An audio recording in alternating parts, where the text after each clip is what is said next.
Cette émission vous est présentée par la Caisse Desjardins Vallée de la Matapédia.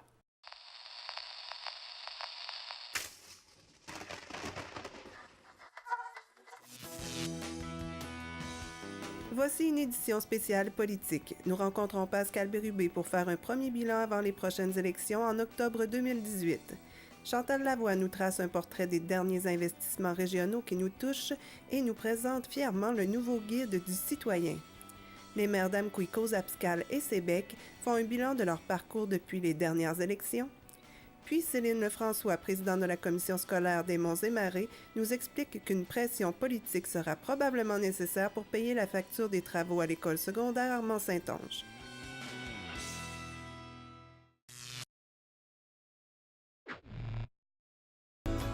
La province de Québec peut compter sur une cinquantaine de télévisions communautaires pour assumer une couverture locale. 40 sont membres de la Fédération des télévisions communautaires autonomes du Québec. Les membres de la Fédération sont répartis dans 14 des 17 régions de la province de Québec. C'est 6,5 heures de production par semaine et de 2 heures d'information locale. 398 municipalités desservies au Québec avec un potentiel de 1,3 million de téléspectateurs. 932 bénévoles participent de près ou de loin à la programmation d'accès. Avec la contribution des bénévoles, les télévisions communautaires autonomes garantissent une programmation de proximité avec les gens de la communauté. Le besoin et le désir pour une télévision communautaire sont d'être le reflet de la réalité et des réalisations du milieu, tant qu'elles continueront d'offrir de l'information locale, d'impliquer leur population et de défendre les intérêts de leurs concitoyens, les TCA garderont leur raison d'être.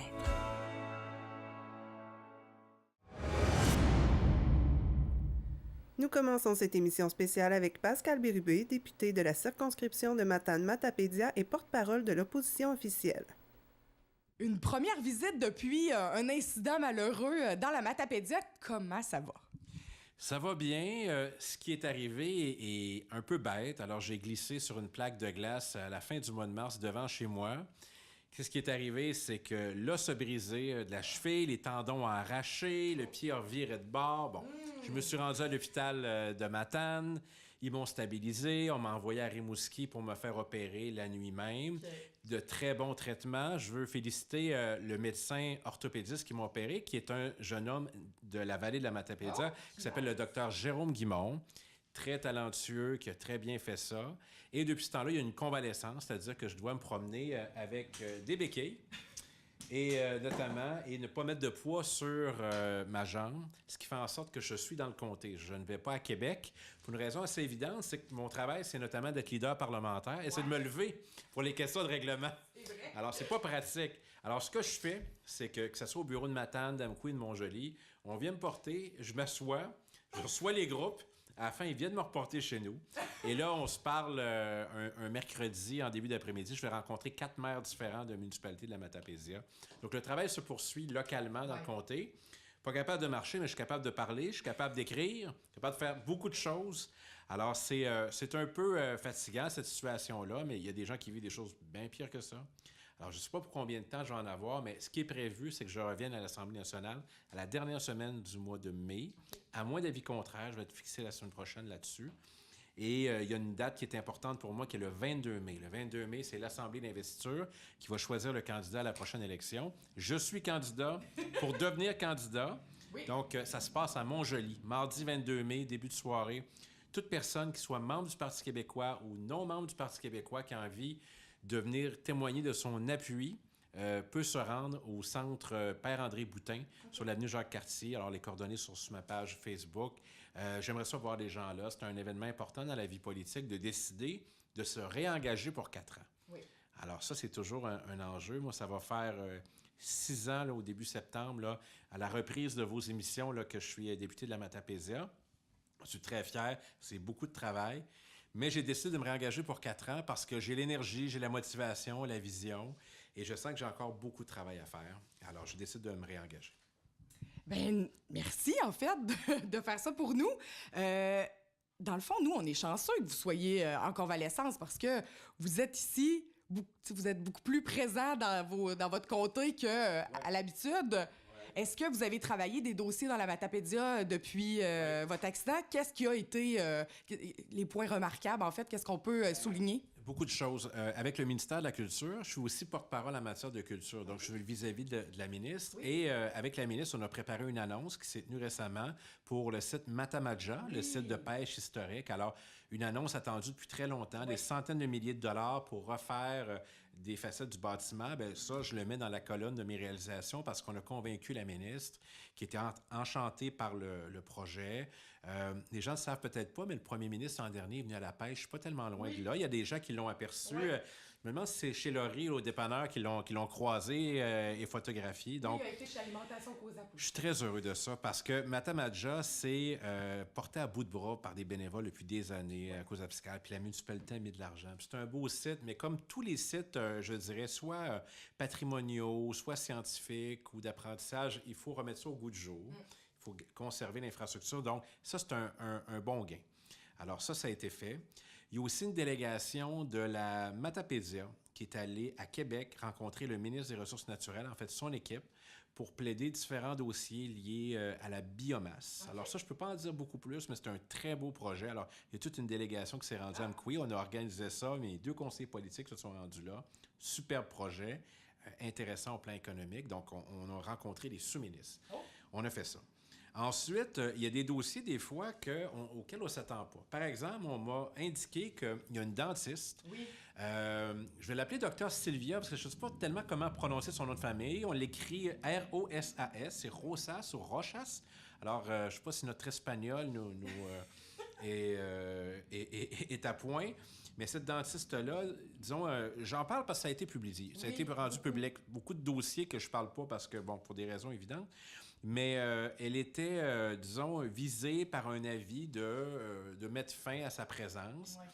Ouais. Moi, j'ai été contacté par des gens de sa clinique pour faire quelque chose. J'ai fait quelque chose. Je vous passe les détails, mais ça a mobilisé les partenaires. Okay. Résultat, le gouvernement fédéral qui avait dit non s'est activé avec la mobilisation du milieu et Dr Sylvia va rester là pour les soins dentaires des gens de la Matapédia. Donc ça, c'est des choses qu'on fait comme député et je suis très heureux du dénouement. Donc, Matamadja, c'est réglé.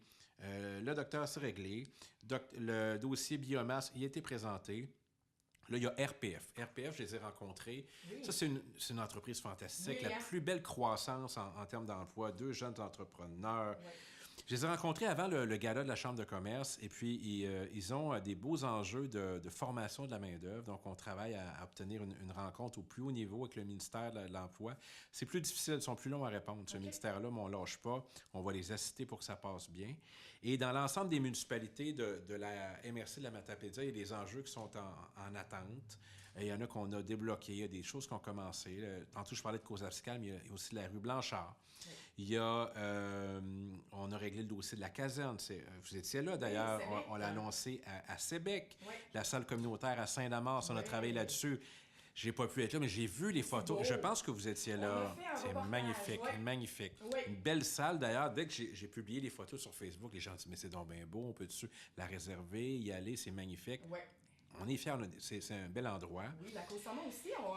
Ben là, je l'ai dit, Lac au Saumon. Là, j'étais là. Lac au Saumon, j'étais sur mes 2 pieds. J'étais là à l'inauguration de cette salle multifonctionnelle qui, je pense, va être un modèle pour beaucoup de communautés parce qu'ils ont fait un choix difficile je dirais pas de sacrifier l'Église, mais lui donner une autre vocation pour lui permettre de vivre, d'avoir un lieu de culte, d'avoir une salle de spectacle. Ouais. Il y a eu Paul Darèche qui est allé là, puis il y en aura d'autres. Oui. C'est une réussite magnifique. Ça aussi, on a obtenu l'argent pour ça. J'en étais très fier. Donc, c'est du concret. Donc, les gens vont là, ils trouvent ça beau. Puis, il y a d'autres communautés chrétiennes qui disent, bien là, qu'est-ce qu'on va faire avec notre Église? Est-ce qu'on pourrait faire comme Lac au Saumon? Tout à fait. Alors, moi, je pense qu'au lieu de se dire qu'il y a une fatalité, on peut être imaginatif puis créer des lieux intéressants puis être capable de les financer. Donc, vous faites bien d'évoquer Lac au Saumon, qui est une réussite fantastique. Oui. Et puis, à Amkoui, il y a plein de projets tout le temps. Pierre Damour, que je connais bien. Pierre qui a déjà été un adversaire politique. En 2012, avec la Coalition Avenir Québec. Mais en politique, on a des adversaires, mais on n'a pas d'ennemis. Alors, je m'entends bien avec Pierre, comme je m'entendais bien... Oui, je m'entendais bien avec son prédécesseur aussi, qui est un ami. Ouais. Alors, ils ont des dossiers qu'ils ont identifiés. On travaille bien avec eux. Même chose avec Sébec, même chose avec Causa fiscale, toutes les localités. Et cet après-midi, c'est Saint-Vianney, Saint-Zénon du Lac Amkoui, Saint-Cléophas et Sainte-Florence qu'on rencontre. On poursuit notre tournée des 45 municipalités du comté, puis on veut la compléter. Donc, il y a beaucoup à faire dans ce comté. Je pense qu'il pourrait y avoir un député juste pour la Matapédia. Le problème, c'est que j'ai aussi la Métis et la Matanie. Donc, on fait pour le mieux. Est-ce que je continue dans les dossiers? Bon, j'en ai plein. Route 195. Oui. Bon, route 195, elle commence à Matane, puis elle se rend jusqu'à question quiz. Je laisse quelques secondes aux gens là, à la maison qui nous écoutent. Elle se termine où, la route 195? Est-ce que j'ai entendu Saint-Zénon-du-Lac-Comcoui? Oui. Saint-Zénon-du-Lac-Comcoui. Oui, c'est là qu'elle se termine. Donc, la route 195, qui est une route importante nord-sud, la Matanie, la Matapédia. On veut améliorer son état parce que j'ai réalisé que depuis des années, on parle beaucoup de la 185. Ça, c'est Rivière-du-Loup, Nouveau-Brunswick. Oui, c'est vrai, ça. Donc, on dirait qu'on a construit une autoroute pour le monde du Nouveau-Brunswick, puis là, on y met tout l'argent là. Alors, on a créé une coalition, puis on a une page Facebook, route 195, où on dit aux gens qui l'utilisent, indiquez-nous par vidéo, par photo, les tronçons à améliorer. Tu sais, là, quand vous manquez de briser votre suspension, là, je veux savoir où. Alors, on va avoir en permanence une vision de cette route-là, comment on peut l'améliorer. On va plaider ça auprès du ministère des Transports. Puis en parallèle, on plaide aussi pour l'accès à la téléphonie cellulaire tout au long de la route 195 et de la route 132. Oui. Dans les villages, il y a encore plein d'endroits où on n'a pas accès à la téléphonie cellulaire. Vous devez le réaliser quand vous vous rendez. C'est très frustrant parce que pour des raisons de sécurité, des gens qui veulent s'établir là, bien, ils disent moi, j'ai besoin de ça pour mon travail. Téléphonie cellulaire, Internet haute vitesse. Donc, on veut régler ça. Il y a une pétition en ligne. Je ne sais pas si on va être en mesure de mettre le lien. Là, vous avez plein de capacités là, avec vos nouvelles là, caméras HD, tout ça. Là, bon. Alors, il y a ça, une pétition pour l'accès à la téléphonie cellulaire. Je me permets de dire également qu'il y a plein de gens qui disent « Ouais, mais là, pourquoi vous ne réglez pas ça? » La réponse est la suivante. Il y a 4 compagnies. Il y a Rogers, il y a Vidéotron, il y a TELUS, puis il y a Bell. Il n'y a rien qui les oblige à donner le service. Hein. Ils fonctionnent là où il y a du volume. Nous, ce qu'on leur dit, c'est « Vous avez besoin de quoi pour l'établir? » On a besoin d'argent des gouvernements. On plaide auprès des gouvernements. Puis on a trouvé un précédent où le gouvernement du Québec puis le gouvernement du Canada ont financé 100% de la téléphonie cellulaire sur une route qui s'appelle la... Pas je me trompe. Je pense que c'est la route 155 qui relie la Mauricie et le Saguenay-Lac-Saint-Jean jusqu'à Chambord. Donc, ils l'ont réglé d'un coup. On veut la même chose pour la route 195. On le plaide. Oui, puis il y avait une élection partielle fédérale. Je dis pas que c'est à cause de ça, mais je dis qu'on a un député fédéral qui est dans le gouvernement de M. Trudeau. Je lui demande de regarder ce qui s'est passé là et d'appliquer la même chose ici, puis il va avoir notre appui là-dessus. Donc, il y a la 195. Il y a l'enjeu de la santé. On a une coalition Vigie Santé avec des gens compétents. M. McNicol, qui a été maire de Saint-Léon déjà. Alain Paquette, là, de chez Mallette, qui a été PDG de ce qui était l'agence de santé. Puis plein de gens intéressants qui compensent le fait qu'on n'a plus de conseil d'administration local, qui travaillent quotidiennement sur les enjeux de santé. Puis ils font un travail remarquable. On les appuie. Et là... ils ne se font pas considérer par le Centre de santé et services sociaux qui ne veut pas les reconnaître, qui ne veut pas vraiment travailler avec eux. C'est très dommage. Ils font un travail pour s'assurer de conserver les soins dans notre région et de les améliorer. Et je veux les féliciter. On a un défi. On va avoir besoin d'un anesthésiste. Bon, il y a une couverture assurée jusqu'en juin, mais poursuivre, c'est toujours délicat. Et je ne vous cacherai pas, Émilie, que des fois on se tutoie, des fois on se voit. Je ne te cacherai pas, Émilie, que je reçois beaucoup de témoignages d'employés du réseau de la santé qui me disent des choses épouvantables qu'ils vivent, qui sont fatigués, qui se sentent démotivés, qui ne se sentent pas considérés, qui ont souvent des solutions à proposer pour qu'on ne les écoute pas. Et ça, c'est lié aux réformes. Alors, j'en ai eu un là, qui arrache le cœur, que j'ai reçu lundi matin. Les personnes ne veulent pas que je les identifie, puis on ne le fera pas. Non. Mais ça me sert, ces informations-là, à valider des choses. Donc, tenez bon, là, on est là avec vous autres, pour qu'on ait des soins de santé. Je veux parler d'enjeux qu'on découvre aussi à travers ça. La dialyse. Les gens qui ont besoin d'avoir une machine qui va filtrer le sang pour leur rein. Alors, j'ai fait une sortie à Matane là-dessus. Il y a 4-5 personnes qui doivent se rendre à Rimouski à toutes les semaines pour obtenir des soins. Puis c'est 3 fois par semaine. Puis à chaque fois, outre le transport, c'est 3-4 heures sur une chaise à ne pas bouger. Dans la Matapédia, je sais qu'il y a 2 dames avec qui je suis entré en contact qui vivent ça. Il y a une dame de Routier-Ville qui embarque avec une dame de Cause-Abscale pour aller à Rimouski, puis après revenir. 3 fois par semaine. il ne pourrait pas avoir des chaises à l'hôpital d'Amqui, il pourrait avoir ces soins-là, il me semble que ça a du sens. Il y a ça à Saint-Anne-des-Monts, il va avoir ça à Rivière-du-Loup bientôt, Chandler, Maria, à Gaspé. Alors, je profite de cette tribune pour lancer un appel à tous. J'ai 2 personnes identifiées qui ont besoin de dialyse à Rimouski. S'il y en a d'autres, écrivez-moi ou appelez-moi au bureau, parce que je veux un portrait complet. Il y en a peut-être 5 ou 6 ou plus. Évidemment, le réseau de la santé ne va pas me donner les noms. Mais j'ai déjà les 2 premières personnes. J'aimerais ça avoir d'autres noms. Donc, sur le réseau de la santé, il y a ça. Des fois, les gens disent « Ouais, mais on n'est pas au pouvoir. » Moi, dans le comté, je suis pas mal au pouvoir. Je suis numéro 1, j'ai gagné. Sans blague, mais on fait des gains. Les paramédics, là, là on fait un long bilan, mais ça, c'est juste des activités des activités des dernières semaines, derniers mois. On a un gain pour les horaires de faction à Amqui et à Sébec. Ça faisait en sorte que les paramédics avaient un appel, ils partaient de chez eux, ils s'en allaient à la caserne, ils prenaient le véhicule, ils s'en vont vous chercher quand c'est un appel 9 heures. Il y a un délai. Si on abolit les horaires de faction, on réduit le temps. C'est mieux pour tout le monde. Tout à fait. Les qualités de vie des travailleurs, puis surtout pour les patients. Je sais, j'ai eu à en appeler une ambulance l'autre jour. On peut dire que chaque minute est longue. Hein? Oui. Puis je n'étais pas cardiaque, rien, c'était pas si grave. Donc, c'est réglé. C'est un gain énorme pour la Matapédia. Très content de ça. Puis on l'a réglé pour Montjoli. Il reste Matane à régler. Oui. Ça, c'est un gain. Donc, pour la santé, j'ai parlé d'une dentiste, j'ai parlé des soins, des paramédics.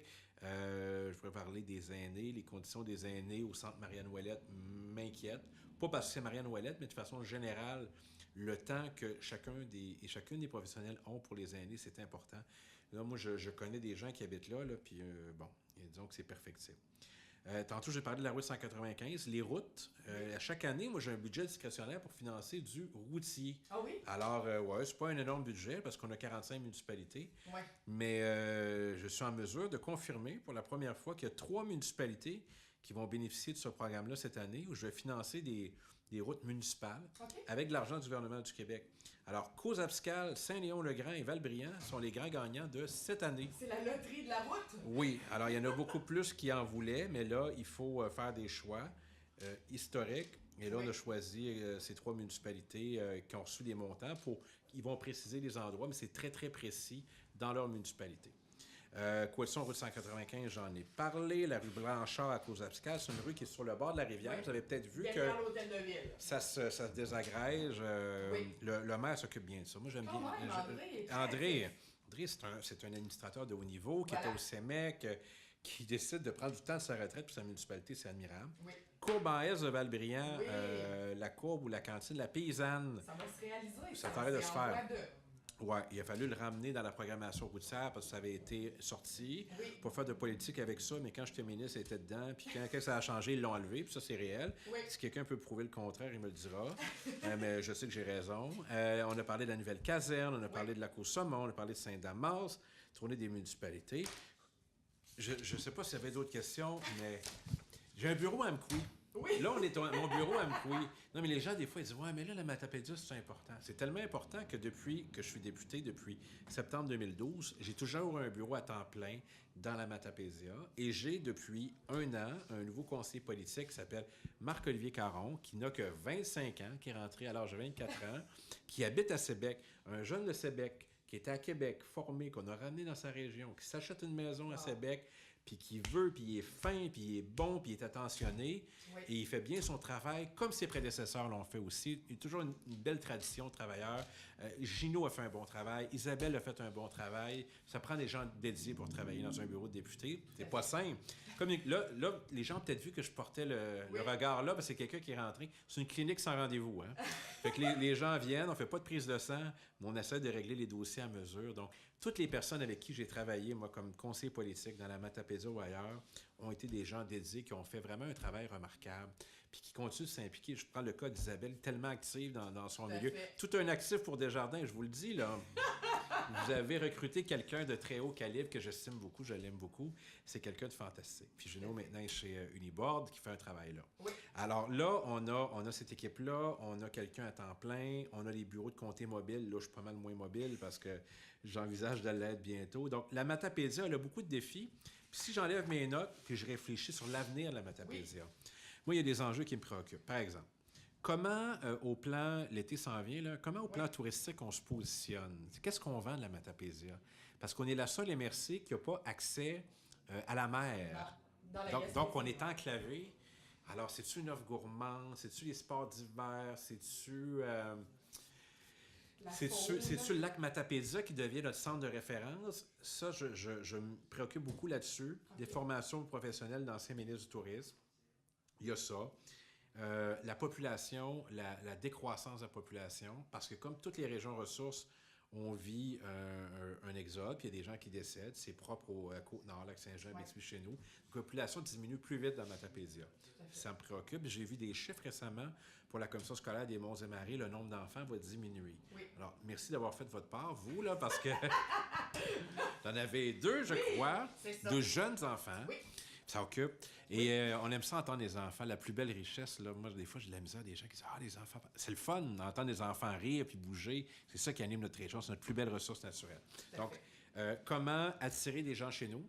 Des gens de chez nous qui ont envie de revenir, des gens qui ont envie de découvrir puis d'y rester.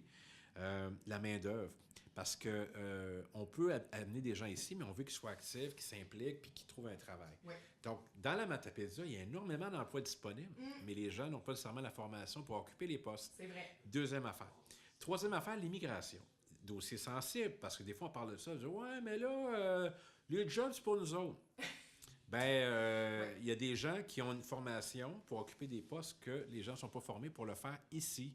Alors, il va falloir s'ouvrir à ça. La Matapédia est la MRC du Bas-Saint-Laurent qui a le plus bas taux d'immigration, et de très loin en plus. Okay. Donc, il y a un effort à faire de ce côté-là. Puis les histoires d'immigration sont fantastiques dans la Matapédia, d'intégration. Regardez nos 2 chirurgiens, là. Ben oui. Ils viennent pas de Cozapscal puis de Sainte-Florence, là. C'est vrai. Puis elles sont fantastiques. Puis les gens qui travaillent au CEREX, puis des gens qui travaillent au CLD. La dentiste. Alors là, j'ai nommé des gens latino-américains, chinois, d'origine maghrébine et tout ça. Il n'y a pas de différence. Il n'y a pas de différence. Les gens sont tous matapédiens, qu'on soit là depuis 5 générations, qu'on soit là depuis 5 semaines. Oui. Alors, ça, notre capacité à accueillir les gens, c'est un enjeu. Capacité de création d'emplois sans attendre une usine providentielle qui viendrait de créer 200 jobs. Ouais. Ça n'arrive pas si souvent que ça. Là, je regarde des belles entreprises, Fenetec qui vient de gagner un prix. Oui. Uniboard, qui est le plus gros employeur de la Matapédia, à 400 employés. Je regarde qu'on a une mine de silice à Saint-Vianney. Là, je vais en parler avec le maire tantôt. On va essayer de tirer le plus d'emplois possible de ça. Oui. Et si chaque petite entreprise crée plus d'emplois, bien, au total, ça en fait plus. Puis là, on améliore nos infrastructures pour que ça soit intéressant. Juste au bord de la rue, il y a le cinéma Figaro. Oui. Vous l'avez vu, hein, il a été retapé. Vraiment. Travaillé là-dessus aussi. Une fierté. Je vais vous raconter une histoire. Les gens de Matane n'aimeront pas ça, mais je vais raconter pareil. Moi, je connais très bien Isabelle Boulay, c'est une amie. Oui. Isabelle Boulay est venue en spectacle à Sébec récemment parce que la salle Jean Cossette est fermée par le dossier de l'amiante. J'en parlerai après. Isabelle Boulay est originaire de Sainte-Félicité, près de Matane. Elle est allée à l'école à Matane, un attachement énorme à Matane. Pourquoi elle a accepté d'aller à la salle Jean Cossette, originellement, et non à Matane? Pour une raison très simple. La qualité de la salle, la capacité d'avoir ces éléments scéniques, donc des projections, des décors et tout ça. Puis elle dit, ça ne sera pas le même spectacle. Moi, je vais livrer le meilleur spectacle possible. Donc, imaginez là, ce que ça veut dire pour les gens de Matane. Elle vient à Mkoui, mais elle ne vient pas à Matane. Elle est venue à Matane voir sa mère, puis ça. Oui, mais elle ne s'est pas donnée en spectacle. Mais bon, puis là, elle est allée à Sébec parce que la salle est condamnée pour l'instant parce qu'il y a des travaux à faire pour la salle pour l'école Armand-Saint-Onge de façon générale. Ouais. Mais cette salle de spectacle-là, ce que je veux dire à travers ça, ça faisait des années qu'on attendait après ça. C'est peut-être ma plus belle annonce comme ministre. Qu'est-ce qu'on a fait? On a pris une salle existante. On a changé les sièges, changé l'acoustique, changé les loges, la scène, on a la billetterie, on a mis ça convivial. On a écouté des gens qui connaissent ça, les gens de Mordicus, une sommité qui s'appelle Michel Coutu, qui est renommée partout au Québec, soit du temps passant. On est chanceux de l'avoir à temps plein, on touche du bois pour le garder. Michel reste avec nous. Puis l'offre de spectacle est fantastique. Les gens y vont. Oui. Il y a de tout, il y a de l'humour et tout ça. Donc, une force dans l'Est du Québec, salle Jean Cossette. Vous voyez, le téléphone sonne, il y a peut-être d'autres projets. Salle Jean Cossette. Quand j'étais ministre, moi, c'est un peu étrange. Je suis arrivé comme député ministre en partant. Ça faisait 50 ans qu'il n'y en avait pas eu dans Matapédia. On a réglé plein d'affaires qui traînaient. Une aqueduc à Sainte-Florence, aqueduc à Aqueduc à Amkoui, le centre Gérald Duchesne à Causa-Piscal, l'Agora au parc Pierre et Maurice Boucher à Amkoui, j'ai parlé de Jean Cossette, le chalet à Val-d'Irène. Je peux en nommer 25 comme ça en 18 mois uniquement pour la Matapédia, parce que là, j'étais en feu et j'ai sorti tous les dossiers qui avaient été bien préparés par Mme Douaillé pour les sortir un après l'autre. On en sort encore. Beaucoup des gros dossiers ont été faits. Là, il y a des dossiers qui tardent municipalité, des fois c'est l'eau, des recherches d'eau, des affaires de même. Et il y a des dossiers d'entreprise. Mais les dossiers d'entreprise, souvent, ils viennent nous voir, mais les enveloppes, c'est plus le CLD et la MRC qui gèrent ça. Moi, je n'ai pas de pouvoir discrétionnaire là-dessus. Fait qu'on fait pour le mieux. Donc, il y a des enjeux qu'il faut regarder à long terme. Comme je résume, le tourisme, comment on se positionne? Il y a quand même des choses qui se font fantastiques. Les 2 principaux hôtels d'Amkoui se sont retapés dans les dernières années. Les deux concurrents, mais ils font bien les choses, les deux. D'ailleurs, quand je couche à Amkoui, je fais un en alternance. Puis à un moment donné, j'irai dans les gîtes pour voir l'offre. Alors, le tourisme. Ensuite, les infrastructures culturelles, sportives. Attirer des gens chez nous. Oui. Attirer des gens chez nous avec l'immigration, avec nos campagnes de recrutement, que ce soit auprès des jeunes ou de gens qui veulent vivre autre chose que la ville. Hein, on peut leur vendre ça. Puis je dirais, ça va plus loin que ça. Tantôt, en m'en venant, j'ai vu le site qui allait avoir le château Bellevue, je pense qu'on l'appelle comme ça. Oui. Puis il y a toutes sortes de réflexions là-dessus, parce qu'il y a des gens qui vont dire « Ouais, mais là, le prix des maisons, puis tout ça. » Moi, je l'ai vécu, l'expérience à Matane. Oui, avec les bâtisseurs. Exact, qui est rendu à la phase 3. Là, c'est comme un film 1, 2, la suite, puis le 3e, c'est la trilogie. Ouais. Mais ce qu'on a réalisé, c'est que beaucoup des personnes qui décident d'y aller auraient quitté de toute façon leur maison. Ils seraient peut-être allés à Rimouski, ils seraient peut-être allés près de leurs enfants à Québec ou Montréal. Ouais. Donc, ça n'a pas un impact tant que ça. S'il n'y avait pas ces bâtiments-là, à un moment donné, ils ne veulent plus habiter leur maison pour des raisons qui leur appartiennent. Par contre, pour les gens qui veulent rester le plus longtemps possible, il y a des soins à domicile. On peut s'organiser pour être le plus autonome possible. Puis à un moment donné, il y a un moment où tu sais que tu ne peux plus entretenir ta maison. Ce que ça va faire, cette résidence-là, bien sûr, ça va faire une concurrence aux plus petits. Je suis sensible à ça parce que ça prend des prix pour toutes les clientèles puis des types d'environnement. Il y a des gens qui aiment ça être avec 7-8 personnes, ça serait plutôt mon cas, et d'autres avec une communauté. Ça va être immense. Il va y avoir plus de monde dans ce bâtiment-là, je pense, qu'à Sainte-Marguerite. Ça donne une idée. Je dis ça parce qu'à Matane, il y a plus de monde à la résidence des bâtisseurs qu'il y en a dans 2 villages que sont Saint-Jean-de-Cherbourg et Sainte-Paul. C'est un vrai village. Alors, je pense qu'il faut l'accueillir positivement, mais en espérant, et là c'est mon souhait, qu'un maximum de biens et de services de cette communauté-là soient achetés dans la vallée. Oui. Je suis très sensible à ça. Puis là, j'ai fait une demande d'accès à l'information. J'ai demandé, j'ai dit, dites-moi donc, là, tous les biens et les services que vous achetez dans Matapédia, dans le domaine de la santé, vous achetez ça où? Alors, je l'ai eu, la liste. Oh. Puis je vais la donner à la Chambre de commerce de la Matapédia. Genre, les crayons, vous prenez pas ça ici? OK. Pourquoi? Le lait, c'est pas chez Amkoui? OK.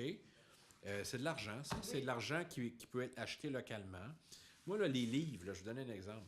Des livres, là, quand je suis à Québec, là, des librairies, il y en a partout autour de l'Assemblée nationale. Je les achète jamais là. Je fais le tour. Je vais chez Checksa, je vais chez Amkoui, je vais chez Liboukou à Montjoly, je vais chez la chouette librairie à Matane. Chaque petit geste, ça compte.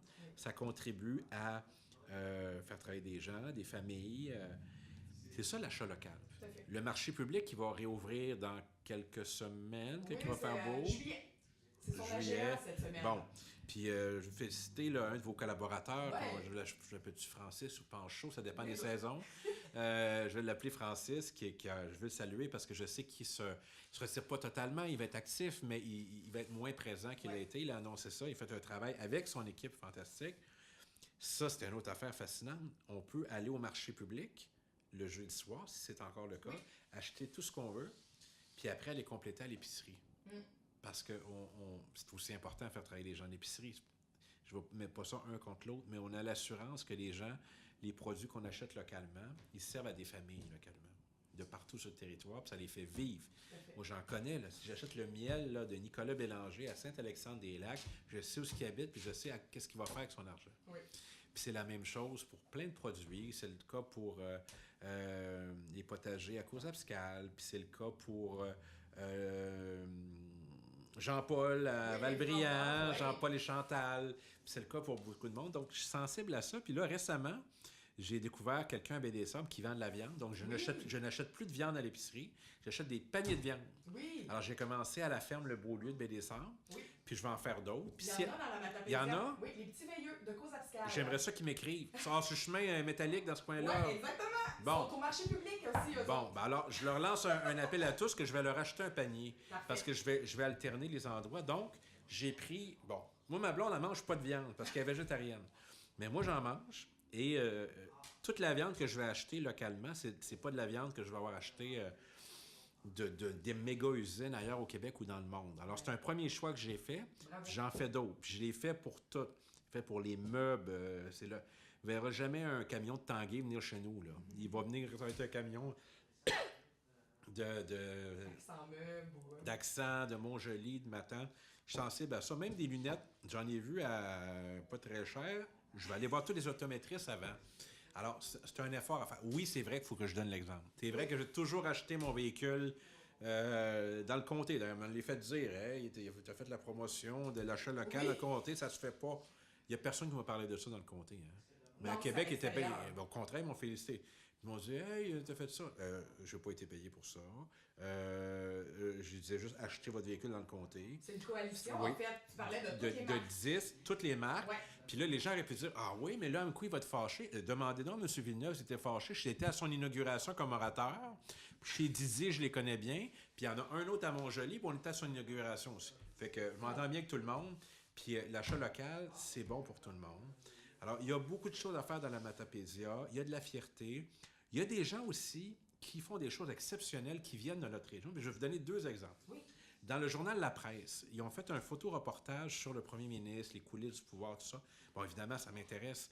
Mais le photoreporteur qui fait ça, qui est un des meilleurs photographes au Québec, s'appelle Martin Tremblay, il vient d'Amqui.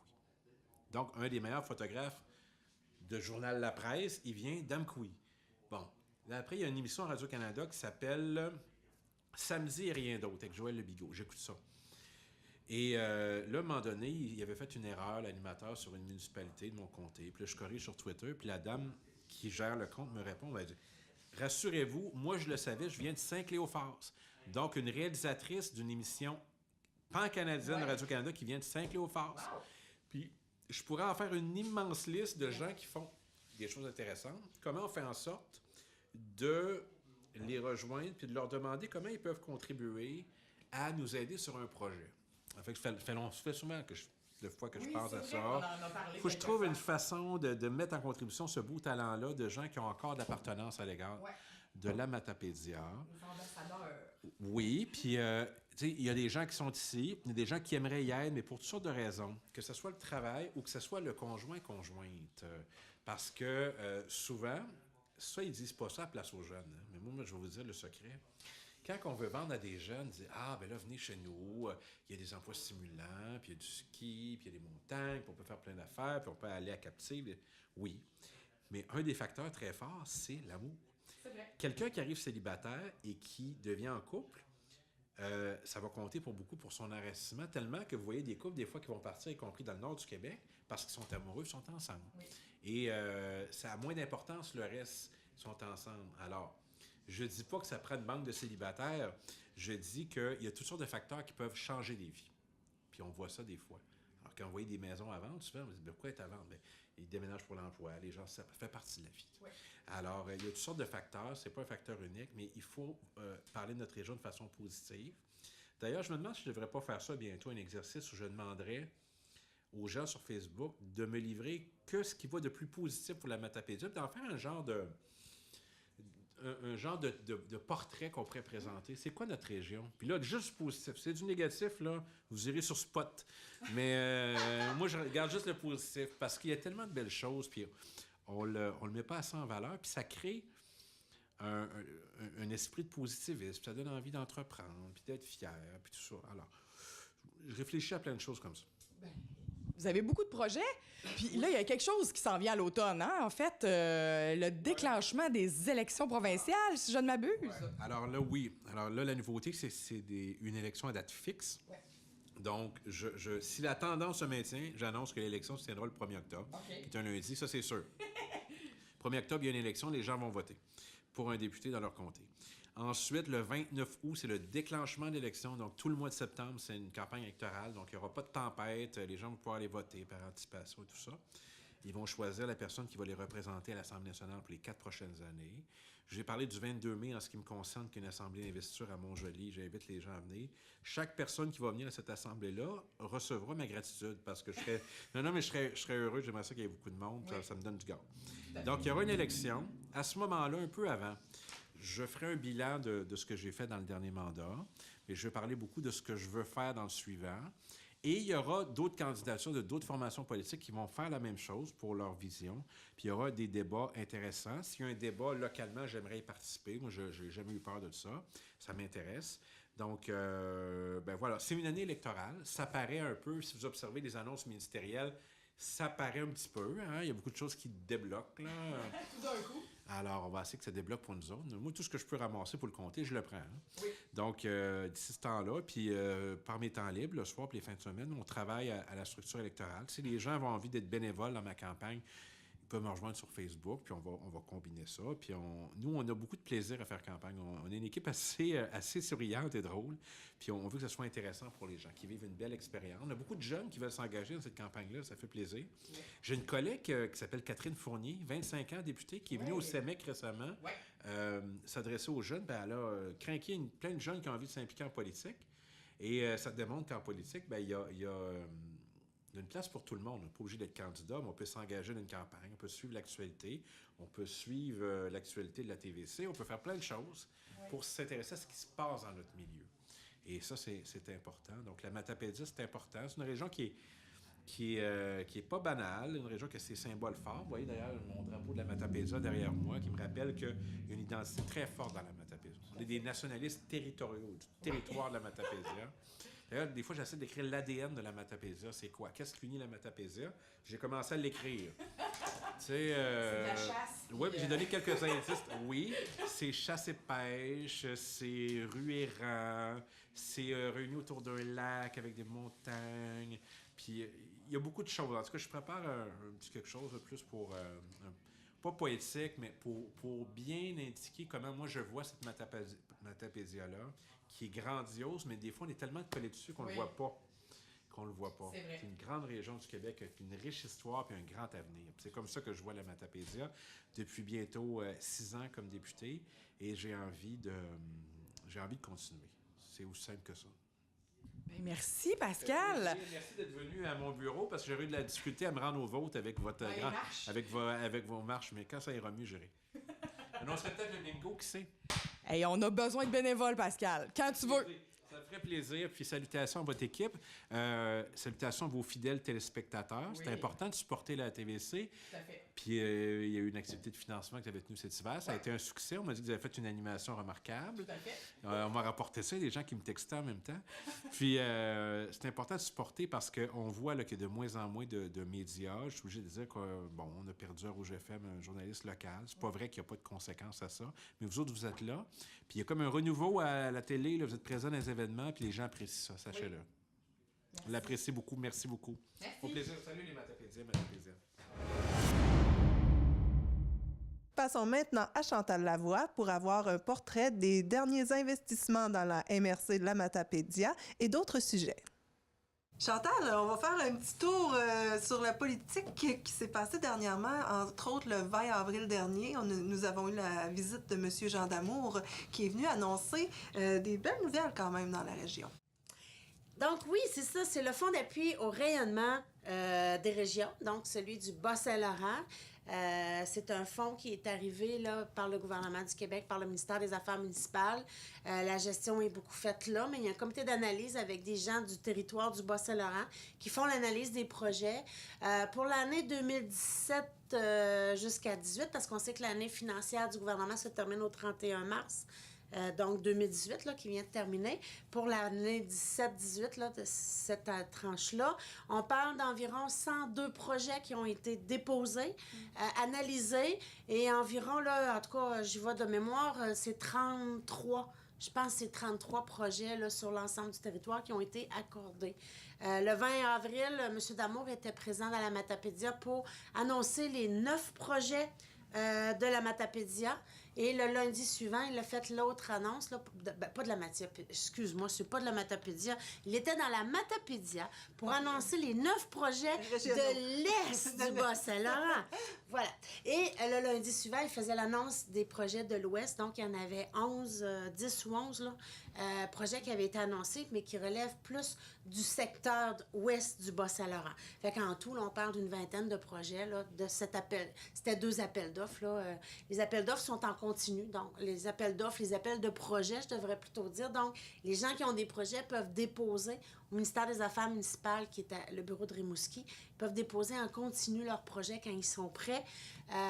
Donc, toutes les modalités sont sur Internet ou sinon, on peut contacter, là, pour les gens de la Matapédia qui voudraient déposer, qui ont des questions, vous pouvez soit me contacter ou contacter le service de développement de la MRC.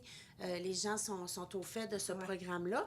Dans la Matapédia, mais c'est plus des projets à vocation, on parle de rayonnement régional. Donc, c'est moins matapédien, c'est plus ouvert, qu'il y a un impact. Il faut que le projet ait un impact sur l'ensemble du Bas-Saint-Laurent ou en tout cas, en partie.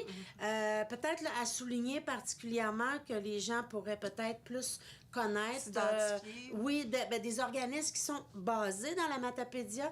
On parle, par exemple, de la corporation, le CEREX. Le CEREX, là, qui a déposé un projet de... c'est un événement qui a eu lieu le 15 de mars.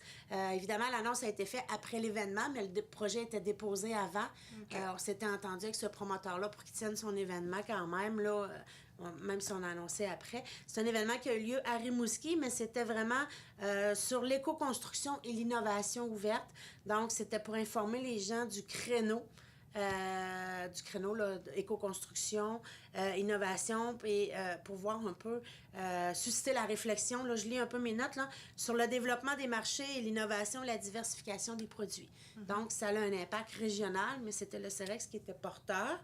On parle aussi, il y en a d'autres aussi, mais je vous dirais plus là, ciblés par des organismes de la Matapédia. On parle... je cherche le projet, il est là. Donc, le camp musical du lac Matapédia. On sait que quand même, le camp musical a un gros projet, on sait depuis quelques années, d'amélioration des infrastructures du camp pour améliorer la qualité des services, mais aussi pour offrir un produit sécuritaire et plus approprié pour la clientèle qui fréquente le lieu.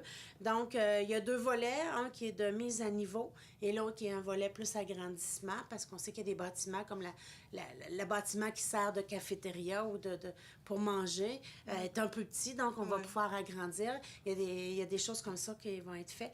Donc, on parle pour ce projet-là du camp musical, c'est 165 000 $ qui vient de ce fonds-là. Donc, c'est quand même intéressant. Oui. Voilà, mais je vous dis pas que les autres projets n'auront pas d'impact sur le territoire, mais ça vous... vous allez voir, par exemple, je donne un autre exemple, le cinéparc du Carrousel en tournée du Bas-Saint-Laurent, qui est quand même une autre... c'est le Carrousel international du film qui organise... Qui fait ce projet-là. C'est 16 projections de type cinéparc. Donc, on va être en voiture avec un écran géant soutenu par une structure gonflable. Fait que c'est particulier aussi. Fait que le son est diffusé par la radio à l'intérieur même de la voiture. Fait qu'il va y avoir différentes activités organisées. Fait que ça se pourrait bien que durant ces 16 projections-là, qui ne seront pas toutes à Rimouski, ils se promènent aussi sur le territoire. Peut-être qu'à ce moment-là, je me souviens plus des destinations, mais on aura peut-être des gens de la Matapédia, les familles de la Matapédia qui pourront aller faire un tour. Fait que vous voyez, il y a quand même une préoccupation comme ça pour qu'il y ait un impact sur le territoire plus large que simplement, comme là on parle, c'est le promoteur, c'est le Carrousel du film qui est à Rimouski, mais il déploie quand même ces activités de cet événement-là qui a été testé d'abord aussi. Donc, c'est juste pour donner un petit clin d'œil comme ça, mais on a plein d'autres choses aussi, là. Mais si on parle maintenant un peu de ce qui se passe vraiment ici, à la MRC de la Matapédia, un nouveau guide, le guide du citoyen que vous avez publié un peu partout dans la vallée. Puis ça sert à aller répertorier un petit peu les services que la MRC peut Exactement, offrir. c'est un outil. Moi, j'appelle ça un outil d'information à conserver. Parce qu'effectivement, sur le territoire, on se demande souvent c'est quoi la MRC, qu'est-ce que ça fait, à quoi ça sert. Donc, je trouvais que en tout cas, pas juste moi, là. Il y a plusieurs personnes qui y ont cru aussi. Donc, ce petit document-là devient vraiment un outil à conserver. Le format est prévu pour le conserver aussi. Il y a un beau sommaire au début. Exactement. Il y a plein d'informations sur les services de la MRC, sur notre mission, sur nos compétences. Le logo, même le logo est expliqué, là, qu'est-ce qu'il signifie. On parle du conseil de la MRC, on parle de nos municipalités, évidemment, nos 18 municipalités. Il y a des cartes aussi. Il y a vraiment le fonctionnement de la MRC, comment ça fonctionne, les comités sur lesquels on siège. Quand je dis on, c'est les élus de la Matapédia, tous les services, l'évaluation foncière, la foresterie, le génie municipal. Donc, tout ça. Les services aux citoyens, parce qu'il y a aussi des services qui sont offerts aux citoyens pour la demande de permis, les certificats de construction, de rénovation. Il y a vraiment de l'information au niveau des matières résiduelles, au niveau de la sécurité. Puis, on a aussi une partie, parce que le document est fait aussi en collaboration avec la Sûreté du Québec. Okay. Donc, c'est une préoccupation qu'on a beaucoup aussi à la MRC, la sécurité de nos gens. Puis, donc, il y a une partie là, vers la fin qui est plus, je dirais... qui touche plus les gens par rapport à la sûreté, à la Sûreté du Québec, puis aux différents services aussi qu'ils offrent. Et évidemment, ce qui est intéressant, on a toutes aussi les coordonnées de la MRC. Les gens, tous les gens qui travaillent avec les postes, les courriels, donc les numéros de téléphone pour nous joindre, l'adresse. Tout est là pour, dans le fond, retrouver rapidement. À portée de main, on le garde tout près. Puis évidemment, s'il y a des questions qui persistent, parce que c'est pas en ce petit nombre de pages qu'on peut avoir toutes les informations. Puis souvent aussi, quand on a les informations globales, on a des petits cas plus particuliers. Hein? On a chacun, on vit chacun des choses différentes. Donc, on peut aussi, on peut contacter, on peut prendre connaissance de ça. Fait que j'invite tout le monde à le garder. Puis ça a été distribué à toutes les adresses postales. Donc, on a mis ça dans toutes les adresses. Fait que chaque foyer devrait avoir son petit guide. Et donc, on verra, là, selon les commentaires des gens. S'il y en a qui ne les ont pas reçus, ils peuvent peut-être aussi passer à la MRC. Il nous en reste, évidemment. Donc, ça va nous faire plaisir de répondre aux questions des gens, mais aussi, je pense que par cette entremise-là, ça peut répondre à plusieurs questions. On est chanceux, on a plein de belles publicités de nos entreprises de la région aussi. Fait que ça, c'est intéressant parce que c'est grâce à eux beaucoup qu'on peut réaliser ça aussi, parce que c'est avec l'investissement de ces gens-là en publicité qu'on peut produire ce document-là. Et un bel investissement aussi pour attirer des gens dans notre région, Bourse Contact. Oui, tout à fait. Bourse Contact, la Matapédia, c'est dans le fond, on appelle ça une occasion en or pour s'établir dans notre région. Ça va dans la panoplie des activités ou de l'exercice qu'on fait pour attirer des gens, l'attractivité comme on parle, des gens qui sont à l'extérieur de notre belle région et qui voudraient assister à une entrevue d'embauche. Donc, qui sont à l'extérieur, qui veulent assister. Donc, il y a des critères, là, on les nomme dans le petit dépliant. Notamment, il faut que ce soit plus de 250 km à effectuer pour venir en entrevue. C'est un montant maximal de 200 $ qui est donné à la personne pour payer les frais de déplacement, les frais d'hébergement, les frais de repas. Évidemment, la personne doit s'inscrire auparavant pour s'assurer de son admissibilité à la bourse. Donc, il y a 2 personnes à contacter, Isabelle Pinard ou Myriam Chouinard, donc Isabelle qui est au service de développement de la MRC, qui est conseillère en développement, promotion et attractivité, et Myriam Chouinard, que les gens connaissent aussi, qui est agente de migration et qui travaille à Tremplin Travail, donc Place aux jeunes Vallée de la Matapédia.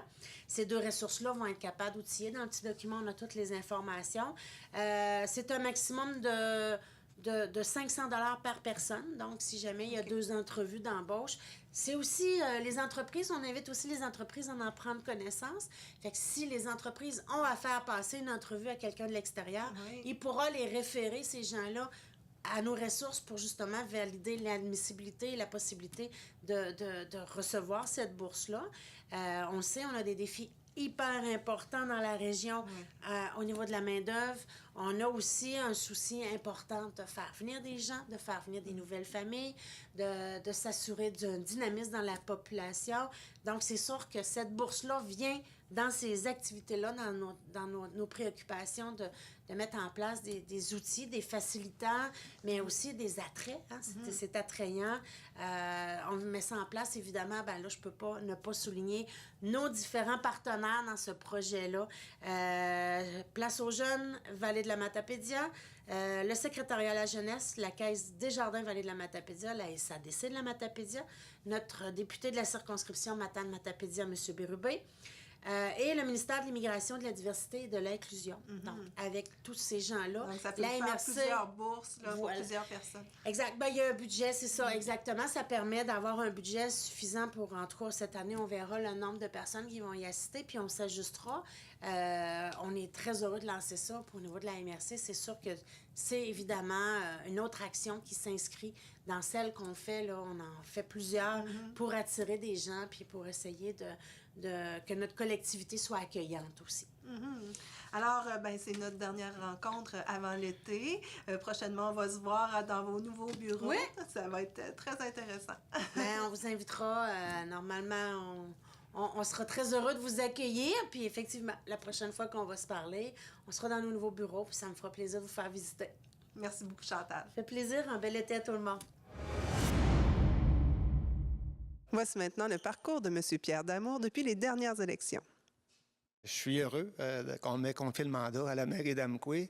Je suis également heureux d'avoir pu participer au conseil précédent. Je pense que ça nous prépare bien, ça situe bien là, les enjeux puis l'exigence que le poste maire d'Amqui exige. Alors voilà, on est là depuis un peu plus de 6 mois maintenant, avec une nouvelle équipe en partie. Alors, on travaille beaucoup sur les éléments de cohérence au niveau de l'équipe, plusieurs rencontres au niveau du caucus, qu'on appelle, pour s'assurer qu'on est en mesure de prendre des décisions judicieuses, je dirais, pour les citoyens et citoyennes d'Amqui. Et il va y avoir un gros changement qui va s'effectuer au niveau de la direction générale. Bien sûr. Donc, moi, j'occupais le poste à la mairie. Donc, je remplaçais M. Ruet, qui a occupé cette fonction-là pendant 19 ans, ce qui n'est pas rien. Alors, l'autre changement qui est important, effectivement, c'est du côté de la direction générale. Alors, M. Noël Fournier va quitter d'ici la fin septembre. Donc, on est dans un processus de recrutement. Le processus va bien. Donc, on devrait être en mesure de confirmer au cours des prochaines semaines là. La nouvelle personne qui va occuper la fonction de directeur général, bien sûr, ça aussi, ça suppose, là, quand on fait des changements de cette importance-là, remodeler un petit peu notre organisation. Mais donc, c'est un défi important pour la ville d'Amqui, la relève du côté de la direction générale. Et au niveau des matières résiduelles, il y a aussi des choses à apporter. Dans le fond, ce qu'on souhaite, on l'a exprimé au cours des derniers mois, tout ce qui est l'activité économique liée à la valorisation des matières résiduelles. La ville d'Amqui considère qu'on peut créer une activité économique. On est sur un projet, on souhaiterait être en mesure d'annoncer des choses au cours des prochaines semaines, mais on pense qu'on a quelque chose qui peut être porteur d'avenir, c'est-à-dire donner une valeur ajoutée, particulièrement au niveau des matières organiques. Alors, on travaille sur ce projet-là depuis quelques mois déjà, puis on pense qu'on sera capable d'intéresser la régie intermunicipale là, au niveau du traitement des matières résiduelles Matapédia-Métis. Et si on parle des autres défis à venir, est-ce qu'il y a des choses qui vous viennent en tête? Bien sûr, on ne peut pas faire abstraction dans tout le défi. On le voit ce printemps, l'état de notre réseau routier. Alors, il va falloir qu'on trouve une façon d'adresser ça adéquatement. On est interpellé par les citoyens avec raison. On l'a dit aussi également en début de mandat, il fallait qu'on s'assure d'investir adéquatement pour un maintien de nos infrastructures, particulièrement au niveau du réseau routier. Alors, il va falloir qu'on sollicite les gouvernements, les paliers de gouvernement provincial et fédéral, et il va falloir qu'on trouve une façon. L'idée, c'est pas d'aller impacter davantage le compte de taxe des citoyens, mais situer lors du processus budgétaire certains enjeux. Donc, on devra prioriser, mais il faut trouver une façon là, de trouver le financement requis pour répondre à la préoccupation ou l'engagement qu'on a pris là, de mieux entretenir nos infrastructures. Alors, le réseau routier, on est dû pour y donner un petit peu plus d'amour. Il faut juste trouver là, les financements requis pour bien faire ça. Et si les citoyens ont des questions à vous poser, ils peuvent vous rejoindre. Hein? Absolument. Donc, je vous invite à travailler par courriel maire@commercial-ville.mqu.québec. Vous avez le goût de vous présenter aux séances du conseil, bien qu'elles sont diffusées du côté de la TVC. Donc, vous êtes les bienvenus. Le maire et également l'ensemble des conseillers là, sont là pour entendre les préoccupations des citoyens. quand on les reçoit, on tente de les adresser et de les diriger correctement avec notre équipe de gestionnaires aussi. Donc, il faut s'assurer dans notre rôle, on ne perd pas de vue qu'on est là pour les citoyens et les citoyennes d'Amqui. Merci beaucoup, M. Damour. Merci, Mme Nathalie. Comme vous pouvez voir, dernièrement, il y a eu de gros travaux qui ont été faits pour prévenir les inondations et bien d'autres dossiers ont été abordés avec le nouveau maire qui est présent ici, André Fournier.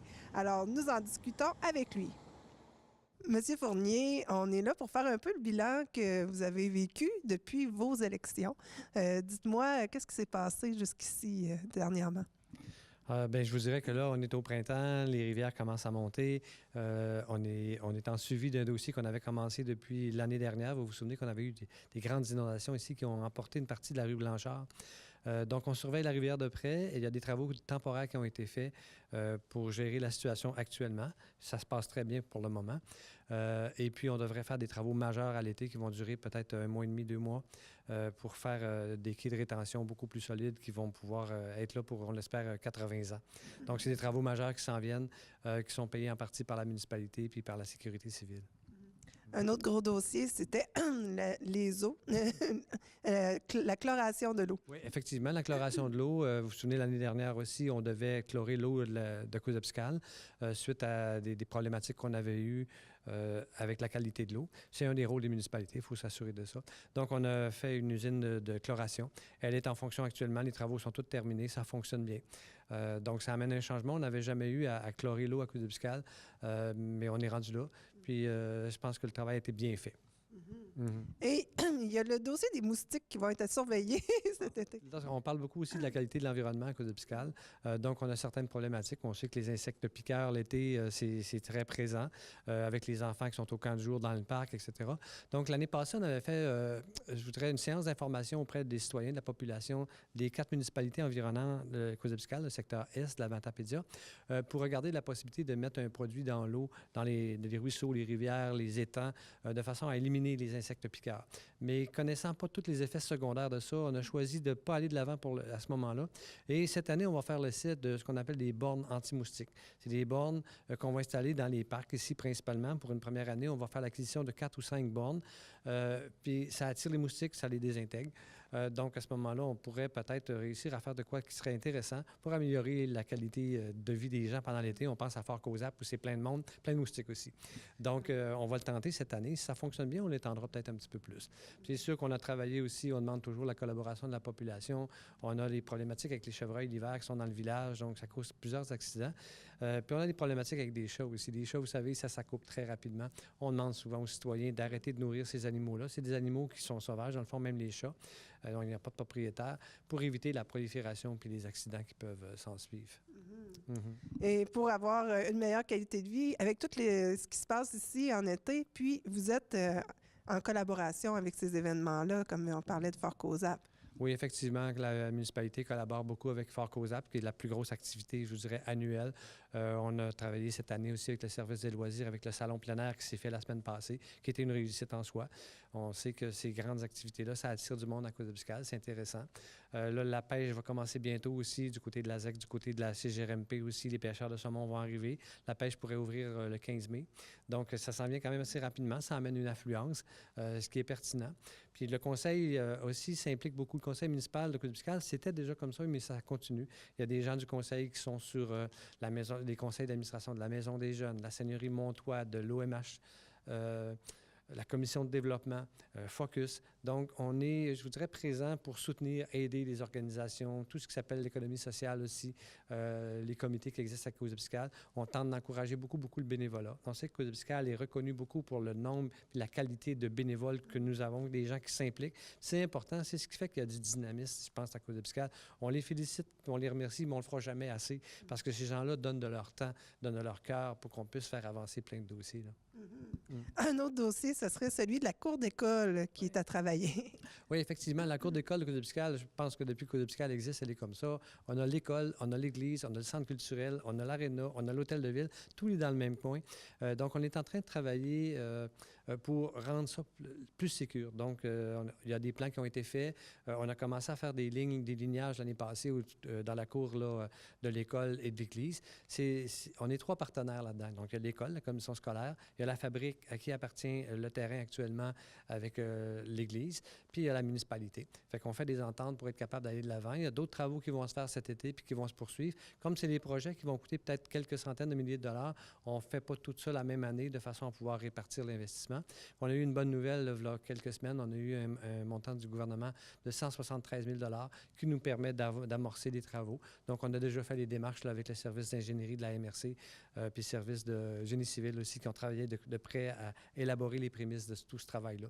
Fait que d'ici, je vous dirais 2 ans, 3 ans, on devrait avoir un milieu beaucoup plus sécuritaire puis accueillant là, dans le centre de la municipalité. Alors, c'est beaucoup de travail, tout ça. Et puis, si jamais il y a des citoyens qui aimeraient vous joindre, c'est possible? Oui, c'est assez facile. Dans le fond, les gens qui sont intéressés, on s'en rend compte au niveau du conseil municipal. Il y a pratiquement, je pense qu'il y a un soir depuis les 6 derniers mois où il n'y avait personne dans la salle. Il y a des citoyens qui viennent de façon régulière, assidue. On a des rencontres 2 fois par mois, donc au 1er, 2e ou 3e lundi du mois. C'est ouvert au public. C'est des séances publiques qui commencent toujours à 20h. Des gens qui veulent me rencontrer, ils appellent ici à la réception, ils prennent rendez-vous. Ils m'appellent directement aussi. Je suis au bureau assez régulièrement pour pouvoir me rencontrer. Ça me fait toujours plaisir de rencontrer des citoyens et regarder qu'est-ce qu'on peut faire pour les aider dans la mesure du possible. Alors, merci beaucoup. Un beau bilan jusqu'à maintenant et une belle continuité. Merci. Merci beaucoup. Bonne fin de journée. Le 3e élu que nous vous présentons, c'est M. Marcel Belzile, maire de Sébec. Monsieur Belzile, vous avez eu des beaux gros défis à relever d'entrée de jeu. Dites-moi comment vous en sortez avec tout ça. J'ai toujours considéré que des défis, c'était pour apporter, ça nous amenait à avoir des solutions. Donc, nous sommes toujours en mode solution. D'ailleurs, je le dis tout le temps, puis souvent, quand je commence une réunion, j'indique à mon monde, gang, ouverture d'esprit, confiance, objectivité, solution, puis là, je vais en rajouter un autre, exécution. Okay. Parce que l'exécution, on se rend bien compte qu'on a beau avoir des beaux projets, mais l'exécution est très sensible à un ensemble de facteurs qui fait qu'on a des échéanciers, on a des impondérables qu'on n'avait pas imaginés, des surprises en fait, qui fait que des fois ça retarde des échéanciers, puis à toutes les fois que ça retarde des échéanciers, il y a une facture à l'autre bout. Ça, on aime moins ça un petit peu. Ouais. Mais le bilan est très positif actuellement. Oui.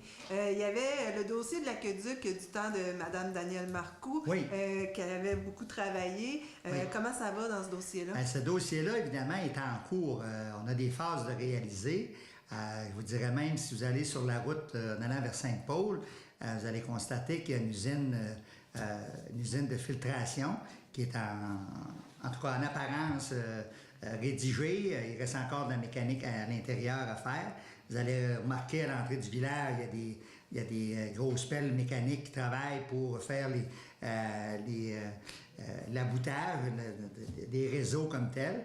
Alors, on n'a pas fini d'en voir. Là. Après ça, ça va être le long de la route Saint-Paul. Il y a ce qu'on appelle une pompe, la pompe 5, la PP5, qui va être installée plus près de la rivière un peu, la rivière Sébec. Et après ça, il va y avoir des conduits. On est en travaux, là, une bonne partie de l'été, là, vous savez, pour cette... Et là, on a des petites échéances. Là, on est rendu un petit peu plus loin, mais c'est pas si pire que ça. Peut-être un mois plus tard que prévu, avec des petits impondérables financiers, évidemment, mais on est encore, malgré tout, en deçà de nos budgets, de notre réalité budgétaire. D'accord, donc ce dossier-là, ça va assez bien. Oui. Pour ce qui est du divertissement, il y a eu le Salon des mots dernièrement. Oui. Dites-moi ce qui s'en vient un peu cet été.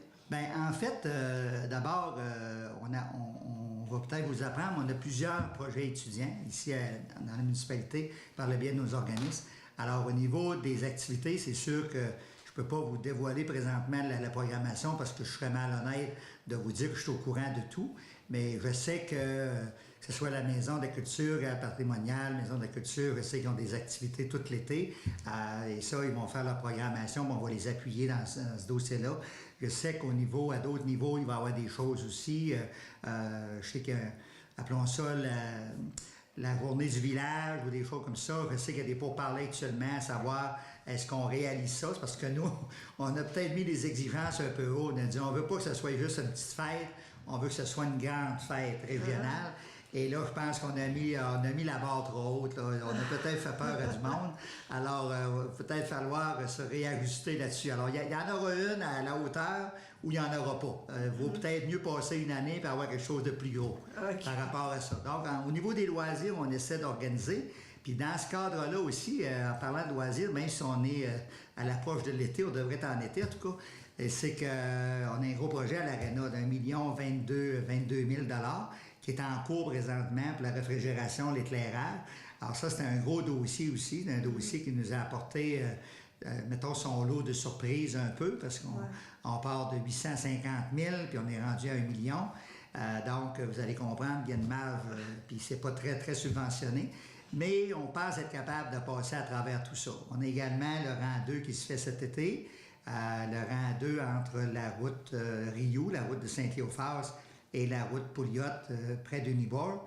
On a la route Unibord qui se fait aussi, qu'on appelle la route Pouliot, puis l'autre petit bout de la route entre Pouliot et les limites de Val-Bruyant. On fait ça également cet été. Alors, on a encore plein de projets. Cet été, on est en finalité de nos projets. Puis quant au lac Malcolm, ben là, je vais l'annoncer publiquement. C'est même pas annoncé encore. C'est que finalement, on a trop d'échéanciers. Ça ne compromet pas les subventions, mais on va devoir reporter le début des travaux au printemps 2019. Les soumissionnaires qui sont tous backés présentement, permettez-moi l'expression. Donc, on n'est pas au bon moment, puis on risque de faire des travaux trop tard et avec des frais inhérents à ça. Donc, on a pris la décision hier soir de retarder. De retarder ces travaux-là, pas d'1 an, mais au moins de 6 mois. Bon, on a une primeur. Oui, c'est ça, exactement. Exactement. Oui. Puis, d'après vous, les grands défis que Sébec a à venir?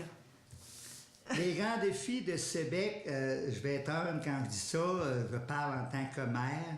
Le premier grand défi, c'est limiter l'augmentation des dépenses, rationalisation au maximum, ce qu'on est en train de faire, établissement de processus de contrôle et d'efficience, appelons ça d'efficacité, de toutes nos ressources, temps, matériel, à tous les égards, les loisirs, les structures de loisirs, les centres communautaires, centres sportifs, en passant évidemment par tout le processus avec notre personnel aussi, qu'on est en train de tout revoir, l'organisation. Et je vous avoue que ça amène son lot de rencontres, son lot de discussions, mais combien motivant pour notre réalité. Puis, sans oublier, évidemment, on n'est pas capable d'annoncer présentement, mais il y a des choses qui sont en train de se passer à notre niveau. Comme municipalité, on a des gros projets. Vous avez juste à regarder, on parlait de l'assainissement des eaux tout à l'heure et la mise aux normes des eaux. Vous avez juste à regarder dans le champ à l'extrême, à l'est, c'est-à-dire de la route Saint-Paul, bien, il y a un développement résidentiel de prévu là. Il y a une phase 1, il y aura une phase 2, puis il y a une phase 3. Donc, ça amène la connexion d'une trentaine de résidents nouveaux au système de réseau d'aqueduc et d'égouts. Puis en même temps, ça amène un potentiel énorme de développement résidentiel. Parce que si les projets, non pas des projets structurels, des projets d'affaires, fonctionnent à brève échéance ou à moyenne échéance, on va créer des jobs. En créant des jobs, ben, ça veut dire que ça prend du monde qui vont rester ici. Et oui, voilà. Puis on sait qu'on a une contrainte d'hébergement. On n'a pas d'accueil ici d'hébergement. C'est-à-dire qu'il faut faire attention. Par respect pour les deux personnes qui en ont. On a le lac Malcolm, on a un VET ici qui fonctionne très bien. Mais sur la 132, on n'a pas d'hébergement présentement. Alors, peu importe toutes les activités. Faites juste regarder le Salon des mots là, en fin de semaine. On avait plein de monde, mais tout le monde était ailleurs, à part à Sébec. Alors, c'est pas normal pour la vitalité de notre milieu, puis ça n'enlève rien aux autres municipalités, mais on veut notre part de gâteau, puis ça, c'est un élément majeur qu'on est en train de regarder. Et on est à la recherche d'investisseurs potentiels pour justement venir installer de l'hébergement à Sébec. Puis, ayons pas peur des mots, peut-être aussi améliorer la restauration. Alors, c'est un peu dans tout ce contexte-là. Donc, au Québec, un paquet de projets, un paquet de belles choses, mais encore là, nous sommes en situation, à cause des progrès structurants qui se sont réalisés dans un laps d'1 an et demi, pratiquement 2 ans, admettons, bien, tout ça est venu apporter une charge financière énorme à la municipalité. Ouais. On a beau avoir des subventions, mais à quelque part, il y a une facture. Faut toujours fournir voilà, il y a une facture aux contribuables. Ouais. Puis on est conscient, nos contribuables ont des limites de payer aussi. On est conscient qu'il faut continuer d'évoluer. On ne peut pas laisser passer les choses quand elles passent. Mais à un moment donné, là, il faut amener les entreprises, les particuliers à s'investir avec nous pour aider à faire grandir la communauté. Mm-hmm. Alors que ce soit pour les investisseurs ou encore les citoyens, comment ils peuvent vous joindre? Ah, c'est très facile. C'est qu'ils nous joignent ici. C'est toujours le guichet unique. C'est la municipalité de Québec, de Québec. Ça serait le fun à Québec aussi. La municipalité de Québec, 536-5440. Il y a quelqu'un qui va répondre. Puis le maire, il est toujours disponible. C'est 631-5057. Ça, c'est cellulaire. Vous avez eu connaissance tantôt. Il a même sonné avant l'entrevue. Alors, on est disponible, on est intéressé. Puis, on veut que nos employeurs actuels grandissent. On sait qu'il y a des possibilités énormes. Puis, reconnaissons que les deux plus grandes entreprises privées d'employabilité sont à Québec, dans la vallée de la Matapédia. Ouais. On n'aimera pas les noms, vous les savez. Mais effectivement, à l'heure d'eux, là, ça crée pratiquement 850 jobs bien payés. Il y a de quoi être fier. Alors, il y a quelque chose à être fier. Puis à partir de cette base-là, c'est là qu'il faut construire. Ils n'ont pas peur des mots. C'est des années 80, au moment où j'étais là, puis on m'a remercié, quand il y a eu la fusion des municipalités, l'arrivée de Nibor, c'est là qu'on aurait dû clencher véritablement comme municipalité, comme région. Bon, je n'ai pas de reproche à faire à personne. On a décidé, nous, de quitter. Forcément, on a tout laissé tomber, puis on a laissé tomber en même temps plein de choses. Mais là, je suis en train de reprendre la pôle. Bien sûr, on est 35-40 ans plus tard, mais il vaut mieux tard que jamais. Alors, c'est ça que je suis en train de faire. En tout cas, je ne suis pas inquiète avec vous. Merci beaucoup. Bien, vous en prie, Mme Roussel. Passez une belle journée. Merci. Nous allons maintenant rencontrer Mme Céline Lefrançois, présidente de la Commission scolaire des Monts et Marais. Madame Lefrançois, d'abord, on va parler d'une bonne nouvelle pour l'école primaire à Saint-Arcius-Saint-Vianney. Ils ont décidé de garder. Oui, alors c'est une très, très bonne nouvelle. C'est le Conseil des commissaires qui a décidé de maintenir le service du préscolaire à Saint-Arcius. Je vais vous dire, ce qui justifie cette décision-là, c'est que c'est une priorité pour le Conseil du Conseil des commissaires de donner de l'importance au préscolaire parce que, vous savez, c'est vraiment là, un élément très important de la réussite de nos élèves. Hein. Ça, d'après les recherches, c'est vraiment démontré que le préscolaire, c'est un élément qui favorise la réussite. Et puis, quand on regarde le budget global de la commission scolaire, alors on voit qu'on est capable de maintenir le service, même s'il y a peu d'élèves. Nous ne sommes pas dans une ère de coupure. Ça, c'est heureux. On peut respirer plus facilement. Alors, comme on n'est pas dans le temps des coupures, notre budget global nous le permet. Alors, on s'est dit, oui, on donne priorité à nos petits de 4 et 5 ans à Saint-Arcius. Alors, ça, là, on regarde ça annuellement, pièce par pièce. Quand on est capable, c'est un plaisir parce que quand on ferme un service, on met en jeu la survie d'une école. Quand on enlève un service, là, c'est très négatif. Et puis, si on vient à fermer une école, imaginez la vitalité de tout un secteur, là, c'est triste. Alors, comme on a un préjugé favorable pour les petites écoles, pour le préscolaire, alors nous maintenons le service pour 2018-2019. Très bonne nouvelle. Du jour. Oui, parce que là, on va parler d'une moins bonne nouvelle, c'est qu'il y a un dépassement de coûts pour l'école secondaire Armand-Saint-Onge pour la reconstruction. Au moment où je vous parle, on est rendu à les 4-5 millions, mais quand on a vu l'ampleur des travaux, on a réajusté notre tir, on a dit « Ah oui, ça va être vraiment plus important que ça ». Alors, ça va se situer entre 5 et 10 millions. Comme de raison, nous sommes en contact régulièrement avec le ministère. Hein. toutes les dépenses, tous les travaux qui sont exécutés, ils ont le sceau vraiment de l'expert en sinistre. Et tout est envoyé, toutes les factures sont envoyées au ministère. Bon, on sait qu'il y a des allocations.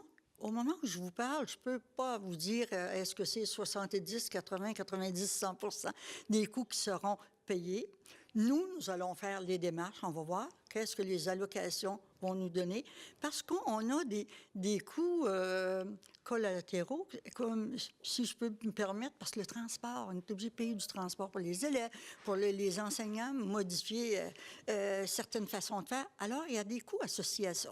Alors, nous allons voir vraiment la facture globale, parce que ça aussi, nous, on veut que le ministère s'engage à payer ça, parce que dans notre budget de fonctionnement régulier, là, il n'y a pas de place pour ça. On ne coupera pas des services aux élèves pour payer. On voit la preuve. Hein? Alors, nous, on va faire des démarches politiques. On va mettre de la pression sur le gouvernement pour qu'il paie la facture totale. Puis, on est comme dans un bon contexte. Hein? J'ajouterai pas d'autres choses, là, mais je trouve que le temps s'y prête bien. Non, mais on a une oreille quand même très attentive du ministère. Eux, ils sont habitués à des événements comme ça. Hein? Des fois, ce sont des inondations, là, c'est de l'amiante, que voulez-vous? Mais on a bien hâte de retourner dans notre école. On devrait avoir une année très, très nouvelle. Avez-vous une date jusqu'à présent? Pour l'entrée de... Puis même, je pense qu'il y avait comme une rencontre de chantier pour voir à quel moment... Pour se faire un calendrier d'entrée, là. Quel personnel pourrait rentrer le premier, où tout est conforme aux normes, hein, parce qu'on est suivi, la CNSST, hein, qui suit ça de très près, puis c'est correct aussi, là. Alors, on fait ça dans les règles de l'art. On va essayer de vous donner des bonnes nouvelles à l'entrée, vous viendrez nous voir. Oui. D'accord, alors on suit le dossier. Merci beaucoup. Bien, ça m'a fait plaisir. Bonne journée. C'est ce qui complète cette émission spéciale à saveur politique. Si vous avez d'autres thématiques à nous suggérer, faites-le via notre page Facebook. Nous les aborderons à notre retour. Bon été à tous et on se retrouve en septembre. Informatique Bar-Est assure l'entretien du parc informatique de votre TVC.